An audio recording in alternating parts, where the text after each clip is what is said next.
to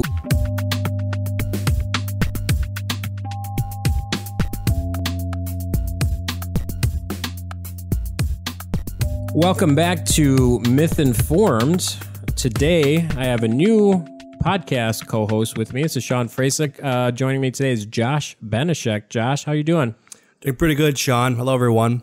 It's really exciting. We got a whole host of new hosts on the show, so it's really, really exciting for me, bringing in new points of view, new topics, and we're really excited to have you. Josh is our director of marketing and creative design. Is that what you would say, Josh? Yes, I'm actually the creative director for the organization, so I handle basically anything in regards to graphic design, marketing, advertising, in addition to also the podcast engineering to ensure that as guests, you get the best audio experience possible. Yeah, and today we have you on the show, and I'm excited to have you on, and hopefully you're ready.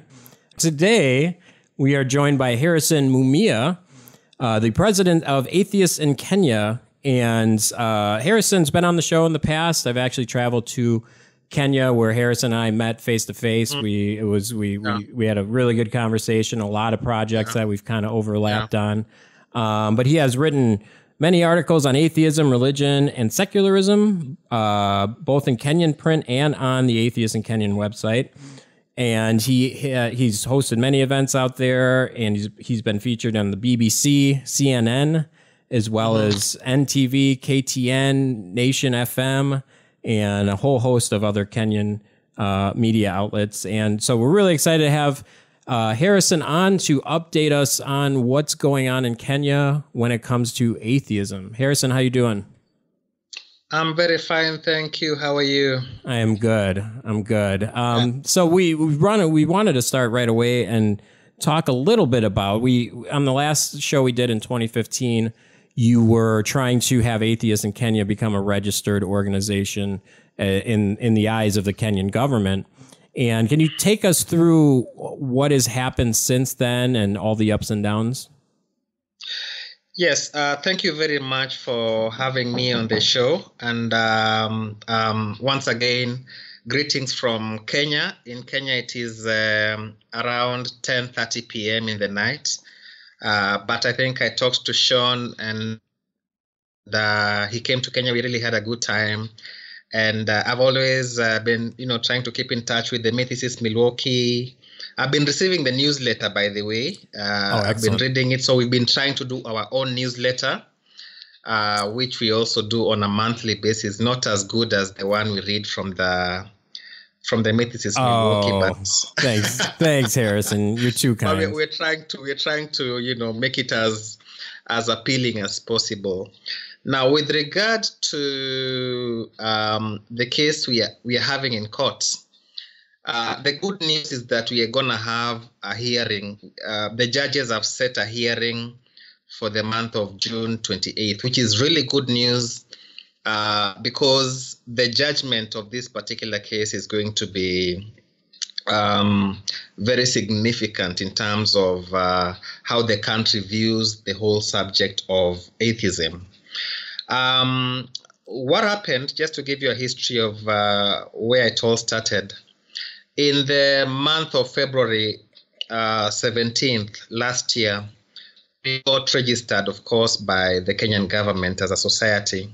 This gave us legal status to be able to operate as a legal entity, as an atheist movement. In fact, it became news in the country because I guess a lot of the things that we do as atheists become news because Kenya is a highly religious country, as you know. Correct. And so we were registered on the 17th of February, and it was news. We were very happy. We went ahead and celebrated, and the media carried the story in almost all the mainstream outlets. And then in the month of April, we became suspended. And the reason why the government suspended us is because the religious leaders voiced their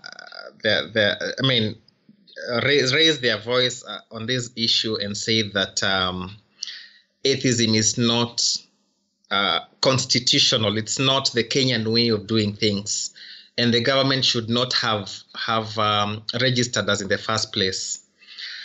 And so we were suspended. I received the letter of suspension last year in June, and we sat down as a society and decided we have to move to court. But before we moved to court, of course, we wrote back to the government through the office that deals with registration and gave them some time to reconsider our issue, which they didn't. Now, in our move to court was because we feel that if we don't correct this kind of thing, then even the whole idea of being an atheist is going to be difficult for many Kenyans. Mm-hmm.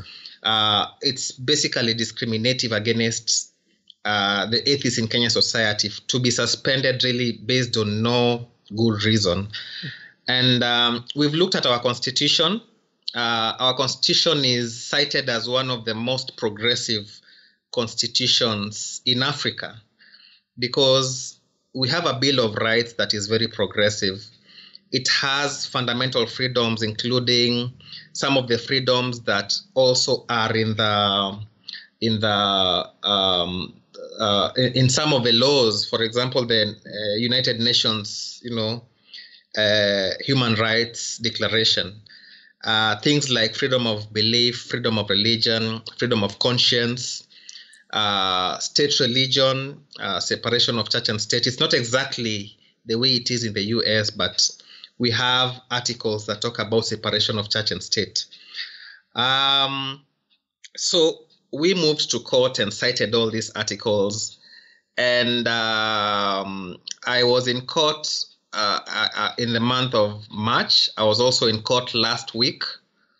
And the judges have now asked for our submissions. And in our submission, I'm, of course, going to argue that the Atheists in Kenya society was suspended without being given fair hearing. I'm also going to cite articles of our constitution that give us a lot of freedom of expression, freedom of association, freedom of conscience, freedom of religion, which we'd like the judges to also interpret as freedom from religion.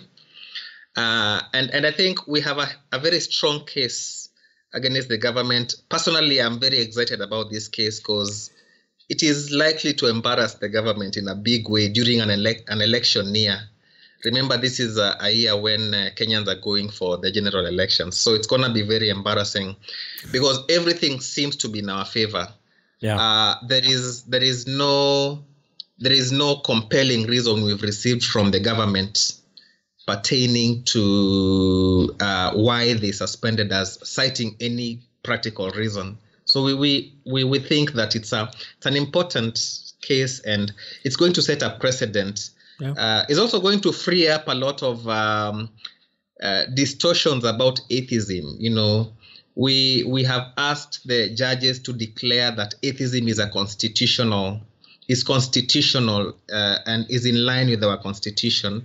Correct. It is a right that you judges, should have, and there's no reason why, if people can practice the other faiths in Africa, that you should not be allowed to practice your own faith, which is essentially lack of faith. Well, and what I think is even more impressive, what you're doing with this, Harrison, is that, Kenya has 46 million residents and hundreds and hundreds of religiously based organizations that the government, views as legitimate organizations. And the fact that this would be the only atheist organization and you have to go, you've gone to court multiple times and you've spent a lot of your personal time, your personal money on fighting the government for what is your right.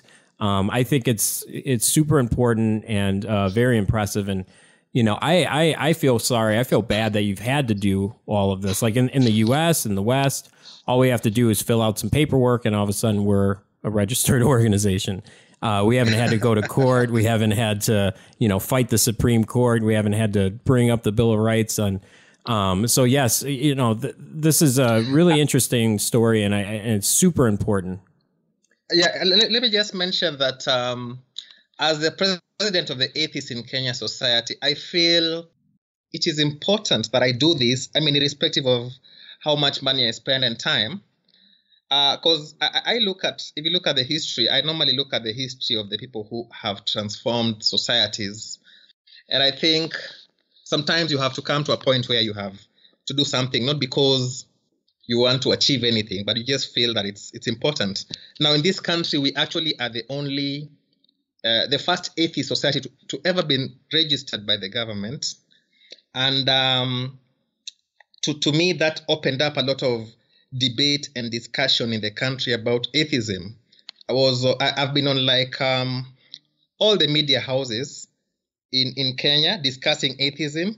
And why they are talking about it is because first, they don't understand it. Secondly, Kenya is almost 80% religious. Even if you look at my own timeline on Facebook, I post something and, all these religious people are coming and telling me you're lost, there's something wrong with you, but I think that I have to do this so that we advance secularism in this country. We advance some of these fundamental freedoms, which are very important because some of this, if the judge rules in our favor the way we think he will, then it will open up a lot of room for us now to push for the issue of religion in schools, the issue of practicing religion in public space, things like being discriminated by the government based on the fact that you don't subscribe to certain beliefs. This happens in this country. Things like prayer in public space. We want to confront that because we believe it should be a private affair. I mean, it should not be imposed in public space. This happens a lot in this country. And of course, the whole issue of, politics and leadership and religion. We want to see how we can come in so that we slowly work towards attaining a situation where the government does not run based on, any religious fundamentals. Things like leadership, by the way, our political leadership is totally married to the religious fraternity. It's crazy. So, whatever they do, they have to please the religious groups so that the religious groups, support them. So we're in this kind of environment in this country. But I think that our judiciary is independent. I don't feel like, even if I spend my money, I don't really feel like I'm using anything that I shouldn't use. This is a time when I think we should stand up, at least in Africa, to advance some of these ideologies, to advance the freedoms that we deserve. And that is why I'm taking this particular case very, very personally.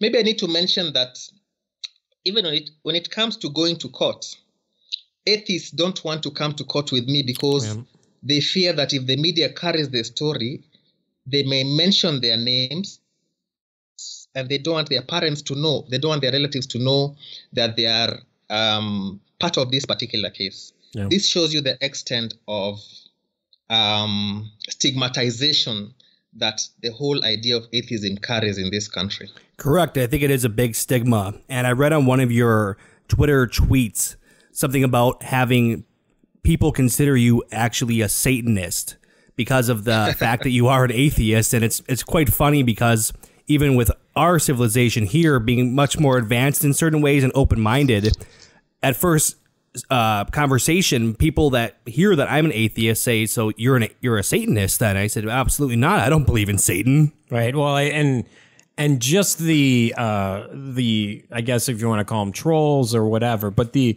negative attention that you get for if you follow Harrison on Twitter, if you follow him on Facebook, he will put up something related to science, related to atheism, And like typically in the West, if we put something up like that, it's kind of like, no big deal. Some people may ignore it or whatever. You might get a couple comments here and there. You have hundreds of people going on there saying you're going to hell, you're going to, just really, really negative comments. And, when I try and paint the picture of the difference between atheism in the West and atheism in Kenya, it's really, unless you experience it, it's hard for someone like us in the West to understand, almost to get the full picture. I mean, I experienced it in Kenya, and you're right. There's prayer in the workplace, prayer in the schools. There's prayer on the radio, on television. I mean, some of the biggest channels are religiously. I mean, what the hell's wrong with all the people there that they can't essentially advance themselves to get beyond this? It's but it's not what's wrong with them. There is this steep indoctrination of Kenya from the missionaries and from the West bringing this ideology to Kenya, and Correct. having someone like Harrison step out in front of the public and say, this is a different way of thinking. I applaud you, and it's epic. You're doing an amazing job. Thank you. And I totally understand that the people that don't want to go to court with you, because there is real discrimination. You don't want to be seen as that person. You don't want to be seen. Exactly. I mean, I think what is happening is people are hiding. I mean, we have now the WhatsApp, and WhatsApp is actually doing a lot of good to closet atheists in Kenya, because when they are on WhatsApp, they are basically invisible to the world. I mean, to their world. Right. And so, and Twitter, right. And of course, Twitter, so nobody can, follow them. And so social media is doing a lot in bringing the conversations and bringing people to talk about it. But trust me, nobody wants to be seen with me anywhere, myself. Even during the meetings, they don't want to come for the meetings because, I have been in the media, and the media is always looking out to see what have I said about atheism. What is the next thing that I'm doing? I'm a very public atheist, and now the media knows me. So whatever I say, sometimes they find they have to carry it, and so the stigma is quite widespread.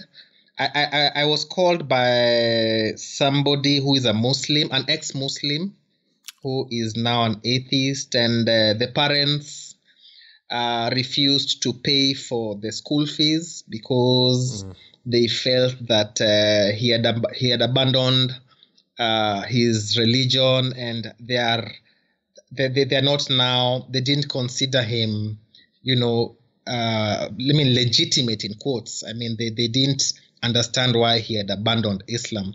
This is in the northern part of Kenya, which is mostly Muslim. And he called me because he wanted help from me. He wanted me to, kind of see what I can do to help him. Just to also remind you, mention that there's a school in which a student drew a cartoon of an angel and a cartoon of a devil, and he was suspended from the school again. It was a high school. He was suspended from the school, and we had to write a letter as atheists in Kenya to threaten the school that we're going to sue them if they don't reinstate the student. So there's a lot of issues in this country which we want to confront, so that we kill the stigma and then advance secularism, promote free thought, and allow people to look at others not as devil worshippers, but as human beings who have a different way of thinking. Exactly. Which I think we're going to achieve, yeah. And I think you nailed it with your last thought about free thought. It's that we're not essentially evil people. If more than anything, we're very peaceful. And what we want is for people to understand that there's more to life than to just think what you're told to think by your parents and their parents and their parents. So where it's been passed down for centuries of following whatever your parents did and their parents is almost as solid as evolution. We need to be progressive as humans and look at what is actually true, what is real, and use reason and deduction over imagination and myth. Right. And Harrison, I was wondering, with all of the negative reaction that you get, do do you ever find yourself fearing for your life? Do you ever get death threats? Or, has anyone ever, approached you on the street or anything like that? Or have you had like a really scary moment? No, I've never had any scary moment. I've never received a text from anybody threatening me. What I've received is maybe texts of people who are surprised and shocked at some of my opinions. But in terms of threats, I've never received threats. I guess Kenya, in terms of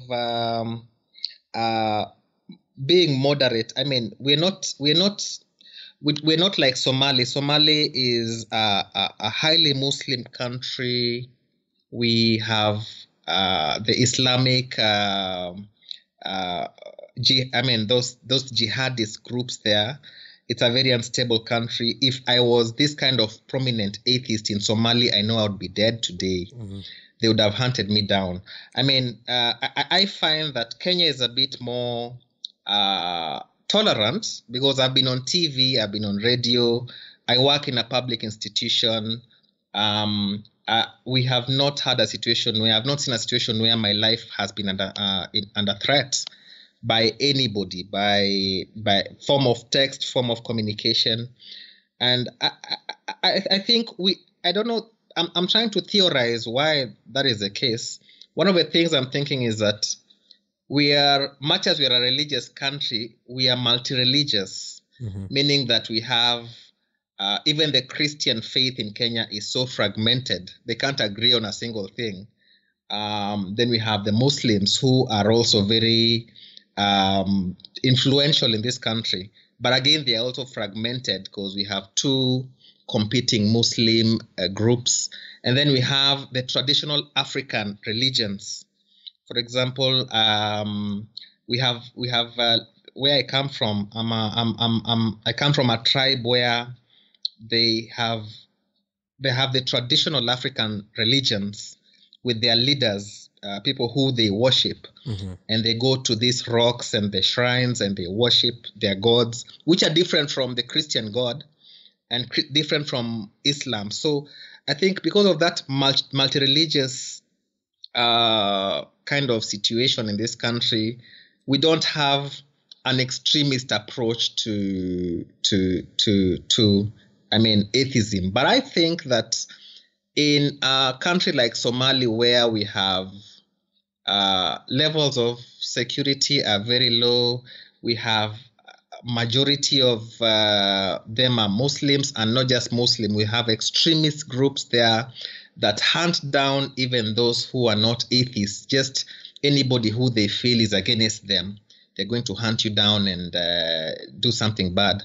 I think the difference between Kenya and Somalia and these other countries is that we seem to, the religiosity here is, it is not mono, how do I call it? There's nothing like one way of looking at religion. Even the religious groups look at it so differently. There are so many sects, so many religions, so many factions. Mm-hmm. So that kind of doesn't make anybody feel so bad about something. There's already so much that is different out here.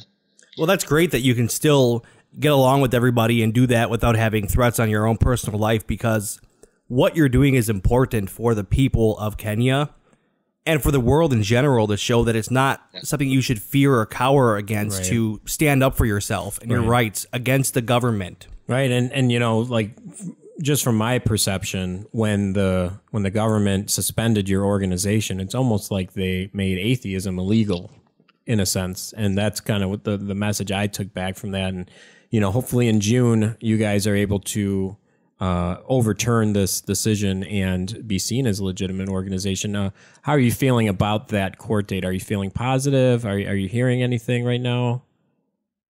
About the court case? Yeah. Yeah, the court case is, as I said before, it's going to be a landmark case. This is going to be a case that is going to transform the way the country views atheism.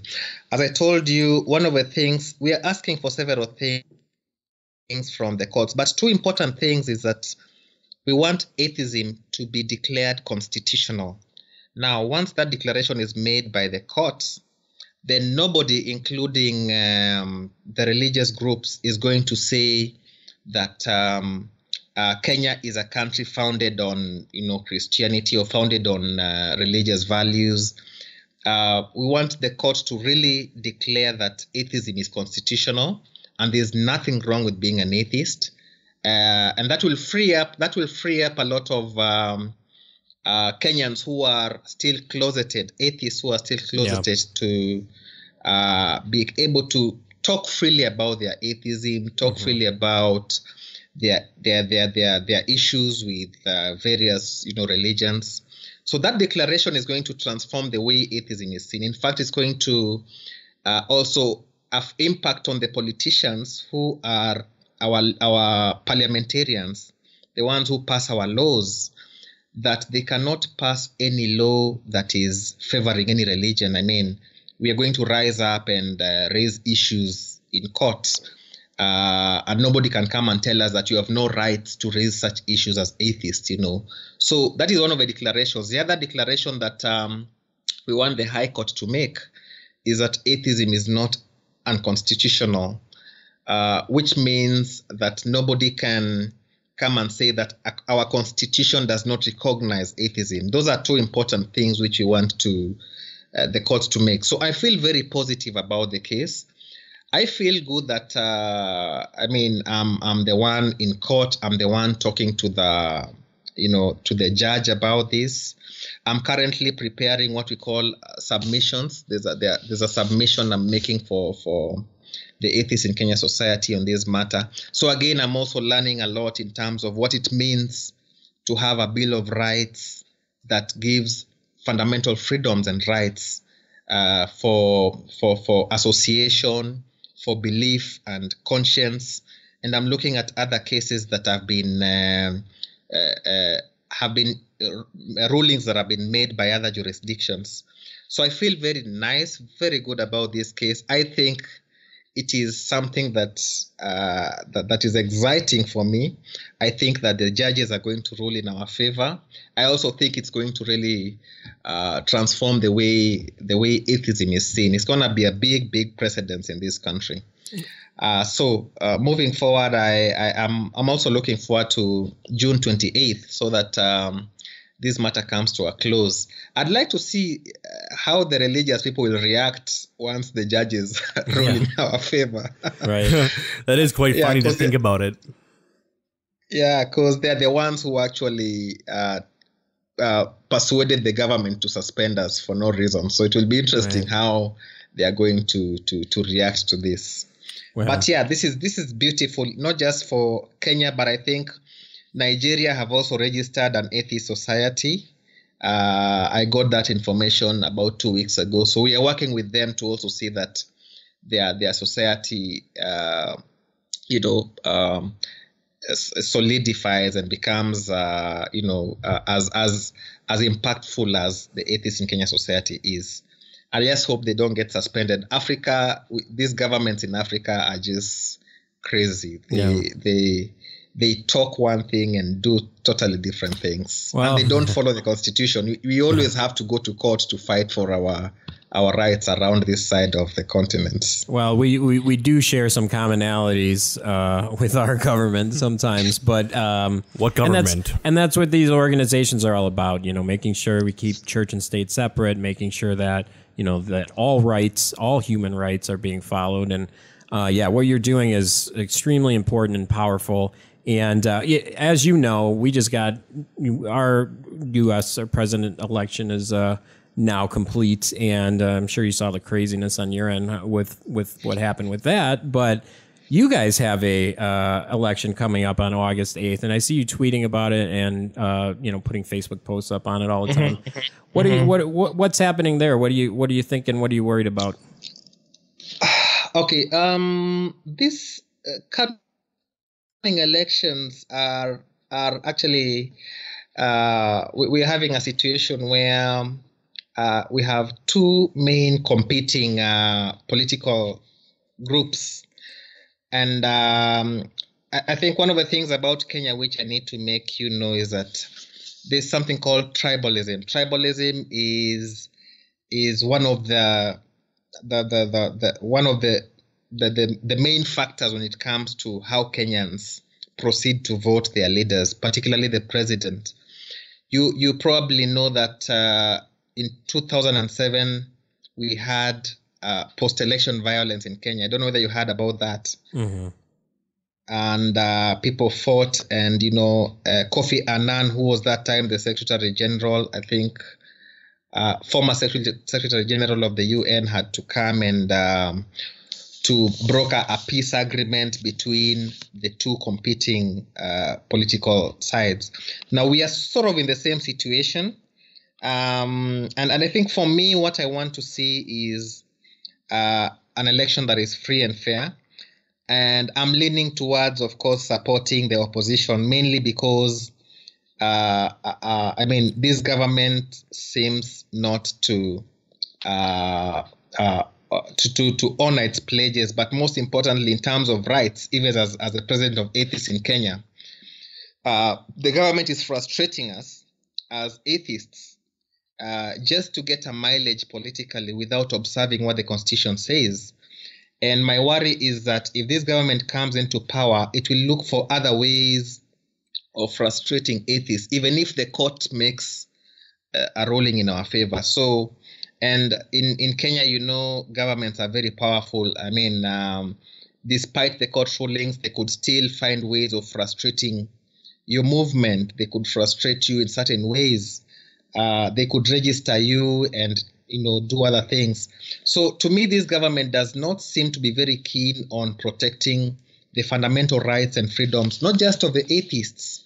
Our doctors were on strike for about 100 days just a couple of days ago. Mm-hmm. And again, we could see the posturing of the government, the current government.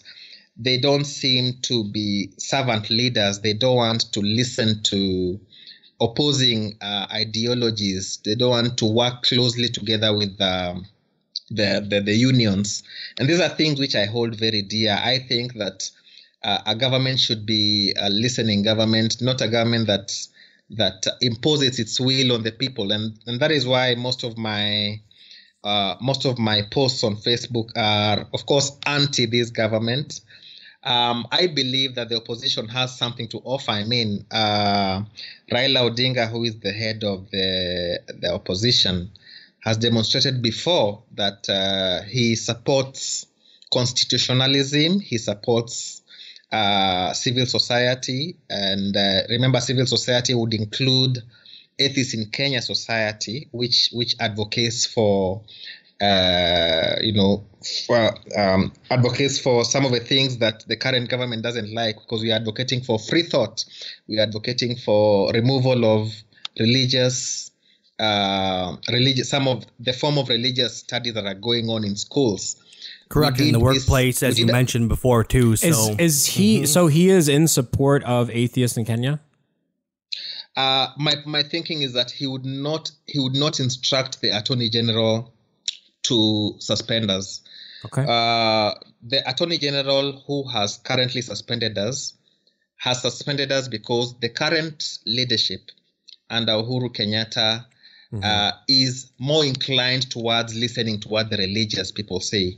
I believe the leader of the opposition, Raila Odinga, would not do that. He would look at the Constitution and would be advised that you cannot suspend a society just because you feel bad about them or just because the religious groups have raised their voice about this society. Interesting. So I think that you'd equate Uhuru Kenyatta to a lesser version of Donald Trump. Okay. Yeah. That sounds pretty fucking bad.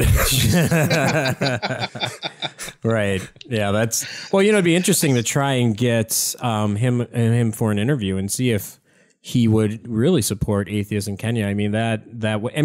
Atheists in Kenya is another topic. I know same-sex relationships are illegal in Kenya. Is that another topic that... Yes. Same-sex is illegal in this country. And one of the things we actually want to do is once we are done with our court case, because we think it's unconstitutional to make same-sex marriage illegal, right, in our view. we think that our constitution does not give room for that. I mean, this is something which, this is a law that was passed, I guess, more than 10 years ago. It's a very old law, probably 20 years ago. It is in the Penal Code of Kenya. But nobody has challenged it because, again, we are in a religious country and everybody feels it's a good law. They have no understanding about gay rights. And so nobody has taken this matter before a judge. Now, Atheists in Kenya has an opportunity to, again, seek interpretation of the illegality of gay rights. And so these are some of the things which we want to push forward once we get the court to rule in our favor, because it's just a matter of rights. Of course, we have a movement, we have a society that is it's called the Gay and Lesbian Society in this country, but it has not challenged that particular law. So you would find that some of law enforcers could just take advantage of the law and prosecute somebody, and that's why we need some of these things to be decided by the courts at some point. No, that's again another cause that is unbelievable that you're taking on. And again, I applaud you in everything you're doing. And it would be interesting to see if we can get the opposition on for an interview and maybe have you on there and maybe see. Because actually we could get an interview. I can write to him and seek an interview. Yeah. This being an election year, he would be very willing to have an interview, because this would be again a platform to articulate some of his views about what he thinks about atheists in Kenya society, what he thinks about the suspension of atheists in Kenya, and so on and so forth. Yeah, so absolutely. He's a person who is very open to debate and discussion. Excellent. He doesn't shy away from any topic. We've known him for that as such a person. So we'll see. Let's once I sort out some of these things, I think we can write to him and see what he has to say about that. Excellent. Yeah, we'll work together offline and figure that out. But so we're coming up on the hour already. Man, it's starting to fly. Okay. So what are some other things you're working on right now with Atheists in Kenya? What do you have coming up? Okay. Yeah. So we've been having our regular meetings every month, and because of the focus on this case, we wanted to do a lot of things. We wanted to start having awards to students. We wanted to give awards to the top students in students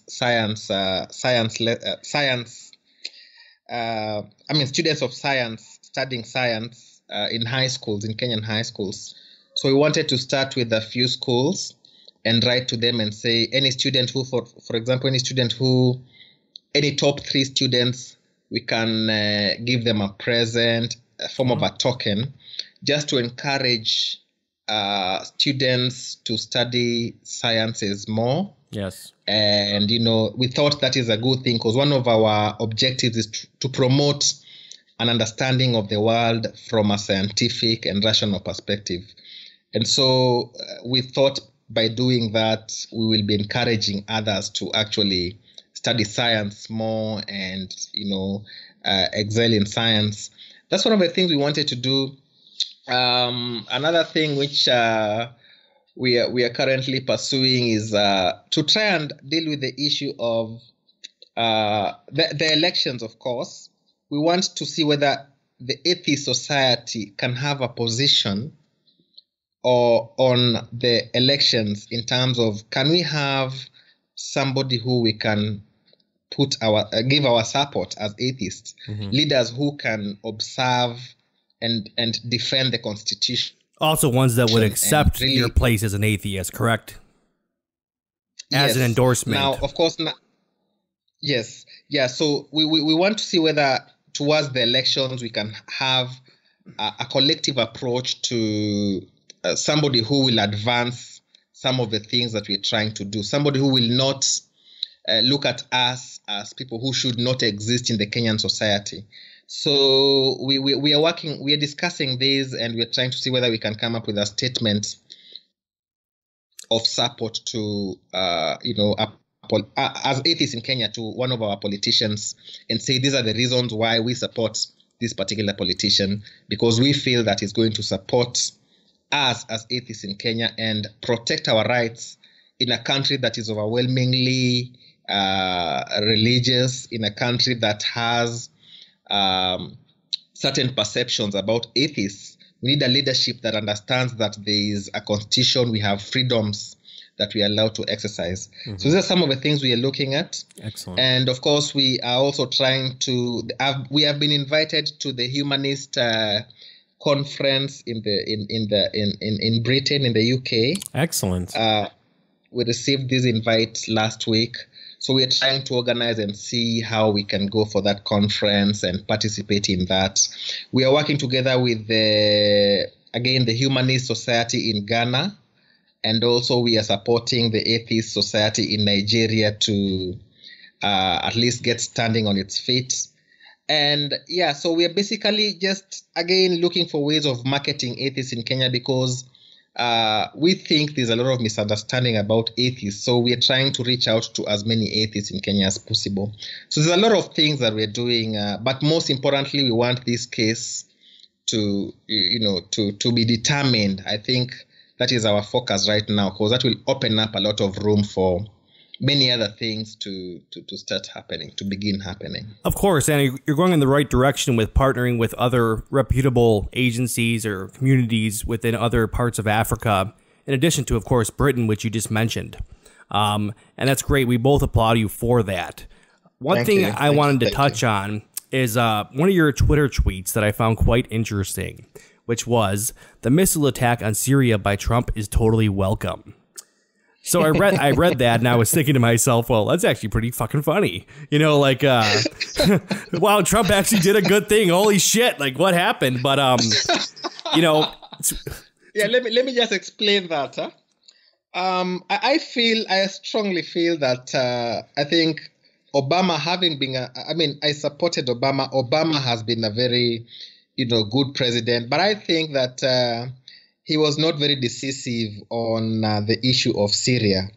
And anytime there was a push to have an agreement in the United Nations, of course, Russia had to come in and veto any discussion that was going to, any resolution that was going to help Syrians. And this has gone on for 7 years, with the United Nations just keeping talking and nothing is happening. And you see, Syria has led to many other problems. We have refugees who have fled to Europe, and you've seen what has been happening. Europe is now dealing with a refugee crisis because of the inaction of countries that are supposed to do something about the Syrian problem.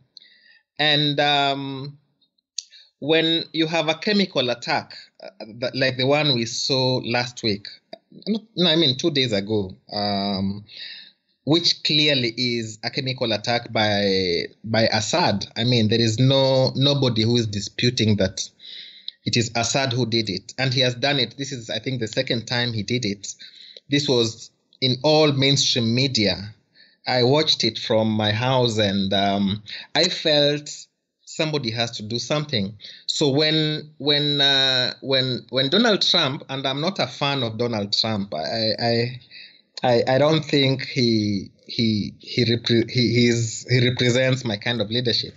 But when he ordered for a strike on the runways on where the launch of the chemical attack was done, when he ordered that, I felt that it may not have been strategic, but it's going to pass a strong message that Assad, we are not going to deal with you in the same way that you've been dealt with. We've had a problem over the past 7 years. It looks like Russia is not willing to help us move forward. In fact, today I was watching the news, and Putin says that if the U.S. strikes again, they are going to retaliate with force. So it would appear to me that somebody has to move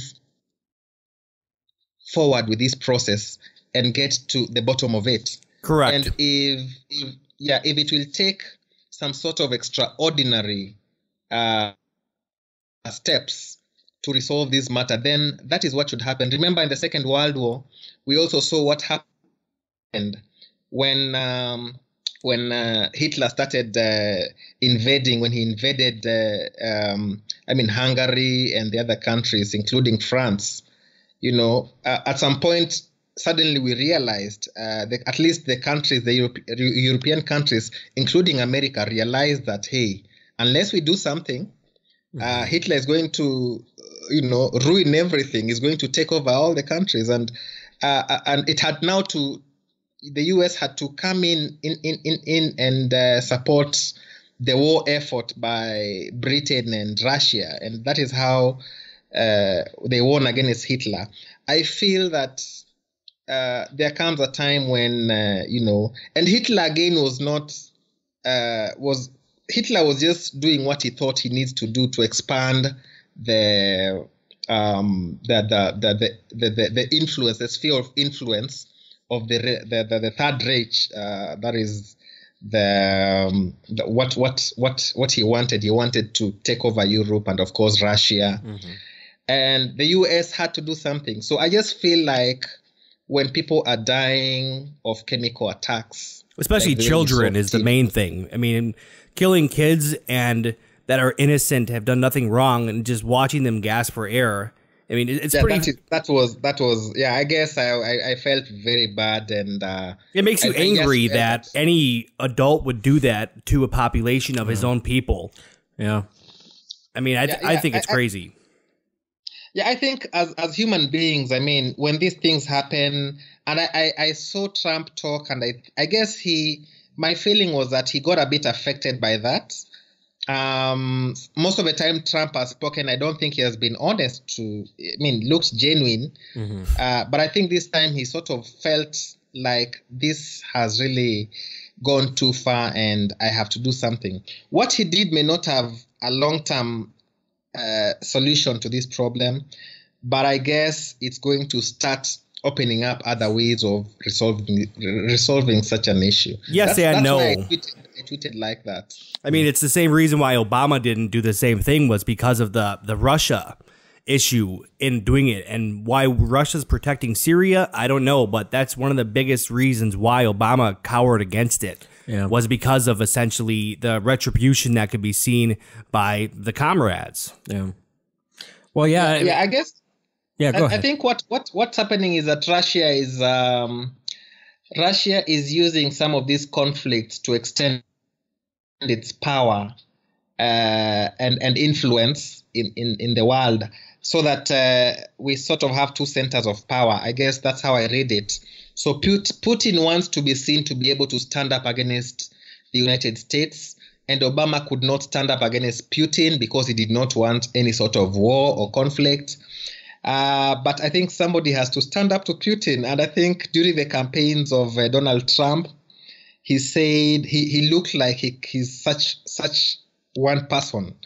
I just find that Donald Trump is not very forward-seeing. He does things a bit randomly. He reacts to situations. But nevertheless, I think that show of, hey, you're doing this and we can also do something, I think that's in a way it's telling Assad, you could be having Russia on your side, but you do this kind of thing, we're not going to be happy. We can also react to it. I think that's the message that I got, and I was happy about it, simply because you cannot just kill people with chemical weapons like that. It's not good. Yeah. Well, I guess, we'll see what happens, and I know a lot of people are watching that. A lot of the media is focused on that. Also, we have to worry about North Korea with very similar circumstances and consequences. But I'd be happy if that guy just got a new fucking haircut. Right. But I guess...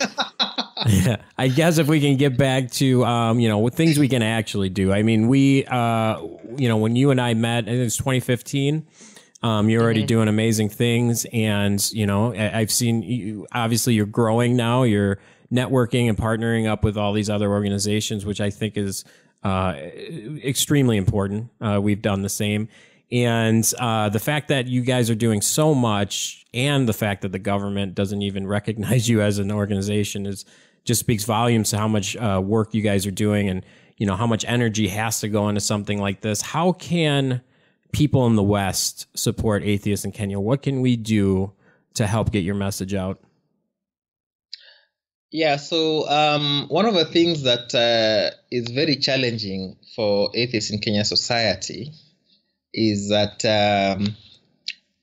in fact, atheism is not acceptable in Kenya. So we are not able to achieve much, even in terms of, like we normally have meetings every month. And of course, we have to pay for those meetings. And because of the stigma associated with atheism in this country, you find that the donations we are getting from members are not, they're not as well, a bit helpful, but sometimes we get stuck when it comes to funding some of the activities which we have to do. The monthly meetings are important because that is the only time the atheists come together in one room and talk about their issues and meet with fellow atheists. And they meet with me as well, and I tell them what we are doing about the court case. So the issue of funding is very, very critical to the society. And now that we are in court, and I want to thank you, Sean, for donating towards this court petition. We had to make some payments before we got the court process going. So your support was really appreciated. We also got a lot of support from some Kenyans, as well as others online who felt that they need to support our cause. And that is why we are in court today, because of the support of many, many people who we've never met, but they felt that they are supporting a good cause. So the main thing is, of course, funding. Mm-hmm. If we got funding, then we'd be able to reach out to many, many more Kenyans. Through marketing, we'd be having activities. We want to have a conference, an atheist conference in Kenya this year. But we have so many challenges that we have. Particularly, we cannot have that conference when we are fighting a court case. Mm-hmm. So funding becomes a very, very critical aspect of what the activities we are doing. Of course, if we can also get the word out there about our activities. I know you have, for example, the Mythicist Milwaukee is. I read your monthly newsletter. We've had our stories carried in there's this blog by this guy called so we've been featured in some atheist blogs, and I think the more the stories out there for the atheists in Kenya, and the more we can partner with other societies. For example, now that we've been invited to the British Humanist Society conference, we feel that's a good opportunity for Kenyans to learn from other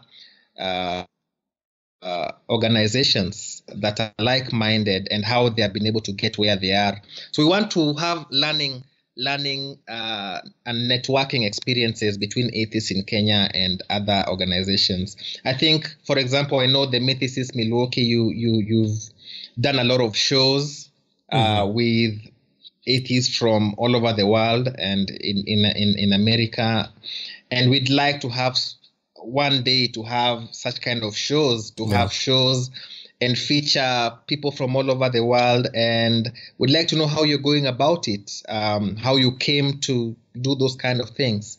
So in terms of networking, we think we can learn a lot from the more stable, the more the societies that have existed for atheist societies and secularist societies that have existed for a while and that are doing so much. We'd like to learn how they got there, the challenges they went through and how they were able to overcome them, so that it makes it easier for the atheists in Kenya society to get to that point where we are actually doing what we must do in a manner that is, that is good and that is, progressive. Yeah. So I guess those are the issues.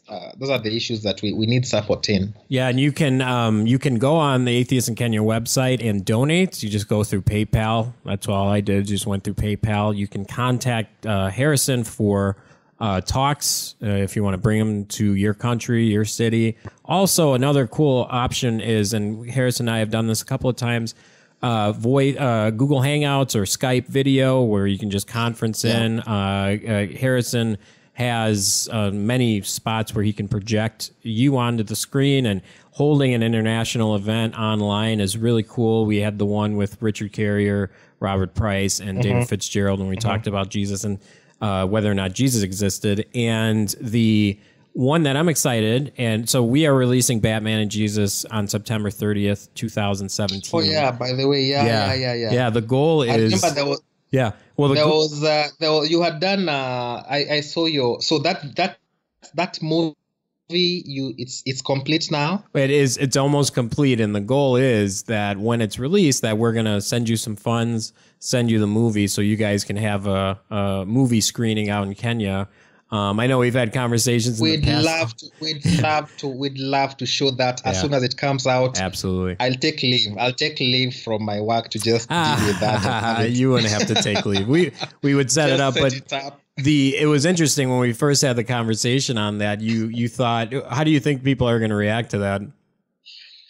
This thing, I think everybody's going to come to watch that movie. Not because, they want to become atheists. Right. But let me tell you, the name Jesus in this country has so much importance.